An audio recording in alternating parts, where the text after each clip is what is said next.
اللهم صل وسلم وبارك عليك يا حبيبي يا رسول الله. ازيكم متابعيني عاملين ايه؟ هنعمل النهارده صينيه بطاطس بالفراخ. تقطع البطاطس سمك كبير شويه كده، نعملها على الفراخ في الفرن. مش سالقين الفراخ، هنحط الفراخ نيه، عشان كده برضه اقطع البطاطس سمك كبير شويه. معايا بصل طرنشات، طماطم طرنشات، وفلفل، وربع معلقه صغيره فلفل اسمر، ربع معلقه بابريكا مدخنه، ربع معلقه سبع بهارات، نص معلقه ملح، وفص ثوم، معلقتين طماطم بيوريه. هنقلب كله على بعضه، هنحط الخضار ده كله مع بعض وندعكه. بصل الطماطم بالفلفل بالتوابل بتاعتنا، فص الثوم، ادعكهم كده بايدي. الفراخ انا قبلها متبلاها ببصله مبشوره بطماطم بملح الفلفل، ادعكها كله بايدي كده. بسم الله الرحمن الرحيم. ريحه جميله. انزل عليها بقى بالبطاطس كده، نقلب ده كله. معلقتين الطماطم البيوريه،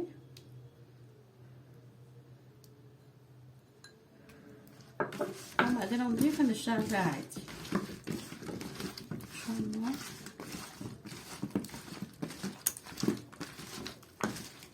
واخد الفراخ برضو في التتبيلة دي،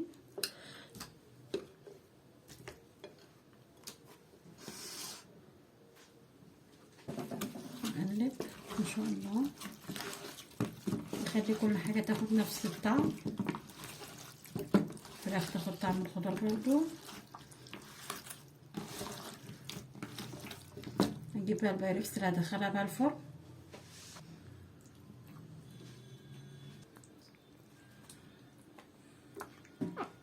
افضي بقى البطاطس هنا. الريحه بصراحه والله يا جماعه رهيبه جدا، منتهى الجمال.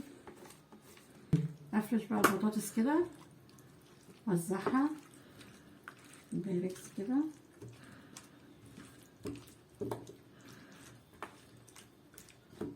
ني في ني، وكله ني في ني، وندخله الفرن. ولا دهون، هي كفايه دهون اللي الفراخ هتنزلها،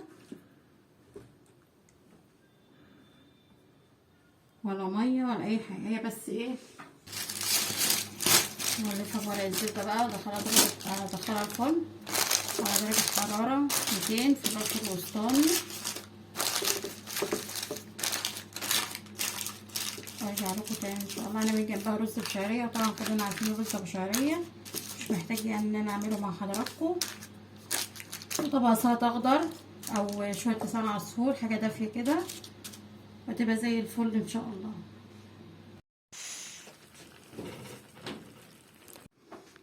ادي صينيه البطاطس يا حبايبي. شلت ورق الزبده اللي كان عليها، وشغلت الشوايه عشان تاخد لون، وعملت جنبها شويه رز بشعريه. النهارده المشروب اللي معانا موز باللبن بالعسل. عايزه تحطي سكر حطي، عايزه تستغني عن الاتنين اللي يريحك. والموز ما ينضربش باللبن يا حبايبي ويتركن كتير لانه بيغمق. ويا رب النهارده السفره النهارده تعجبكم، ومتنسوش تعملوا لايك وشير واشتراك في القناه، واشوفكم في فيديو جديد ان شاء الله.